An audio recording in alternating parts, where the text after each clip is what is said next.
Assalamualaikum warahmatullahi wabarakatuh. Salam bahagia untuk kita semua. Pada video kali ini kita akan membahas tentang pembelajaran kolaboratif berbasis keterampilan berpikir kritis dalam pembelajaran sains. Seperti yang kita ketahui bahwa pembelajaran kolaboratif merupakan sebuah proses di mana peserta didik pada berbagai tingkat kemampuan bekerja sama dan kelompok kecil menuju tujuan bersama.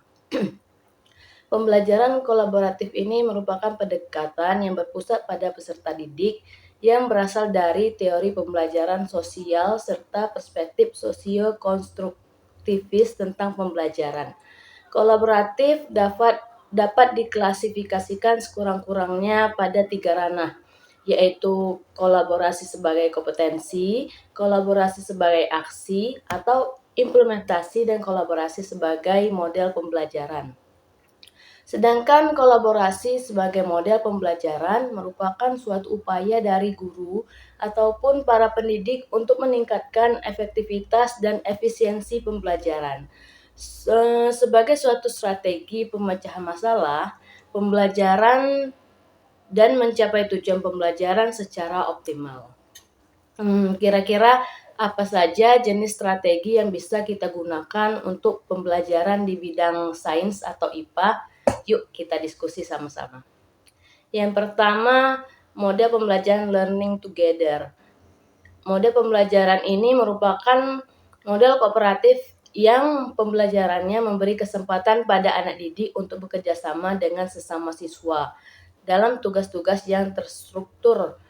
Kita ketahui bahwa pembelajaran IPA merupakan pembelajaran yang sulit dan sedikit membosankan. Hal tersebut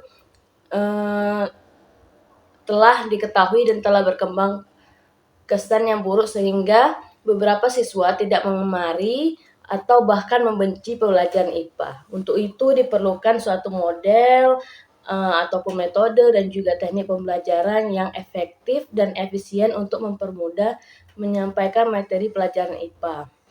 Materi pelajaran IPA di SMP berisi teori-teori dan konsep-konsep yang harus dipahami secara mendalam karena siswa SMP lebih suka mencatat peneliti menggunakan model learning together dengan teknik konsep mapping atau peta konsep. Terutama siswa dapat mencatat dengan lebih menyenangkan, efektif dan juga efisien. Yang kedua, model Team Games Turnamen atau TGT. TGT ini mirip dengan model pembelajaran kooperatif tipe STAD, STAD. Tetapi bedanya hanya pada kuis yang digantikan dengan turnamen mingguan. Pada model pembelajaran kooperatif ini, siswa-siswa saling berkompetensi dengan siswa dari kelompok lain agar dapat memberikan kontribusi poin bagi kelompoknya.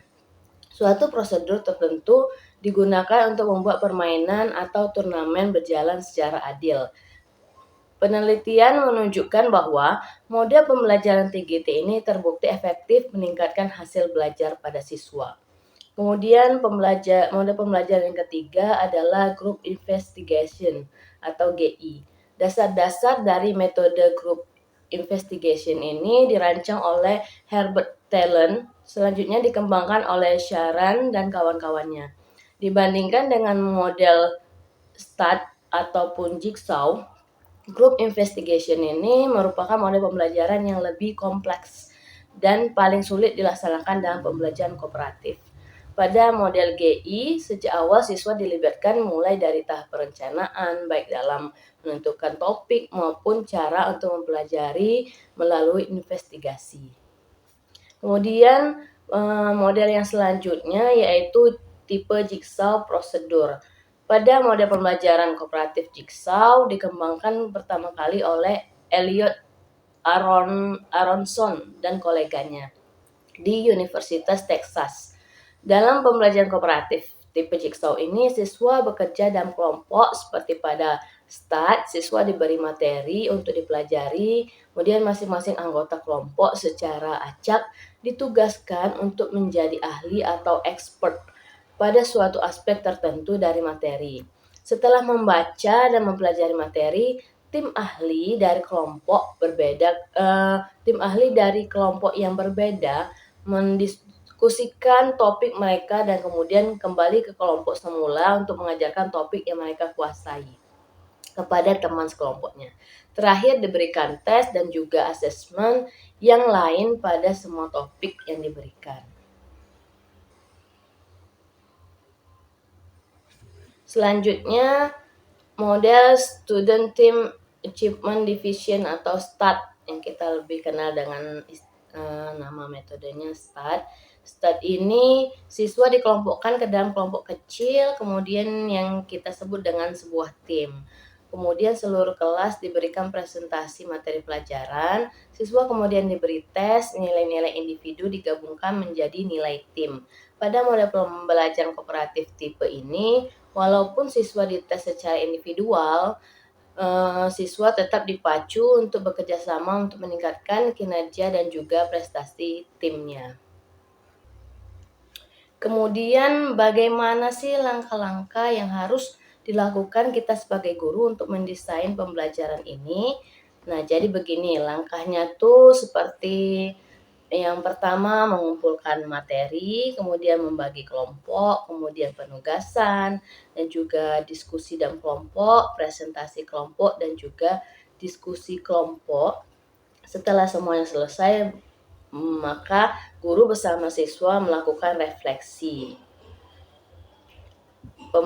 Pengumpulan materi ini, pada tahap pengumpulan materi, guru mengumpulkan materi pelajaran sains yang relevan dengan topik yang akan dipelajari. Kemudian materi yang dipilih harus memungkinkan siswa untuk mengembangkan keterampilan berpikir kritis. Yang kedua, pembagian kelompok. Siswa dibagi ke dalam kelompok-kelompok kecil yang terdiri dari 3-5 orang. Setiap kelompok memiliki anggota dengan latar belakang yang beragam untuk mempromosikan keberagaman pemikirannya.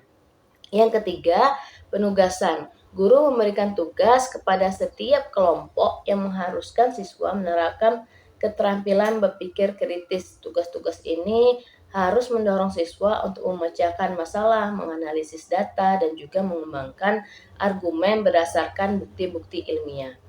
Yang selanjutnya, siswa berdiskusi dalam kelompok. Setiap kelompok berdiskusi untuk mencari solusi serta jawaban yang tepat sesuai dengan tugas yang diberikan guru.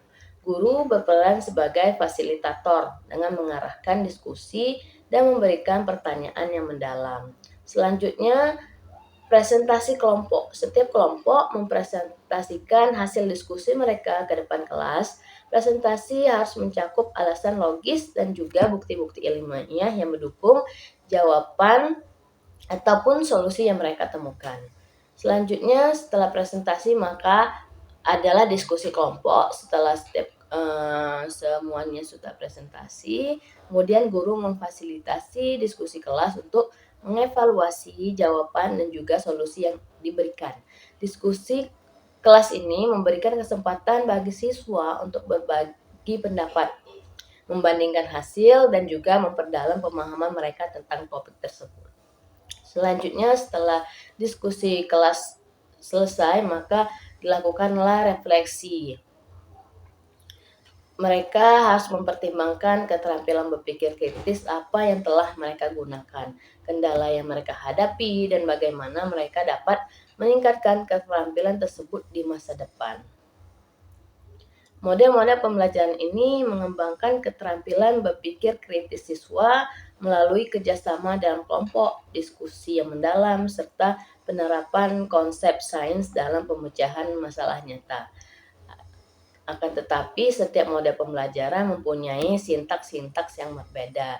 Tapi tujuan dari model pembelajaran ini adalah sama, yaitu membuat siswa menjadi aktif di kelas dan adanya interaksi antar semua anggota siswa atau peserta didik di dalam kelas, sehingga kelas itu menjadi lebih aktif dan mereka mendapatkan ilmu dari diskusi kelompok ataupun dari games-games yang dilakukan di kelas.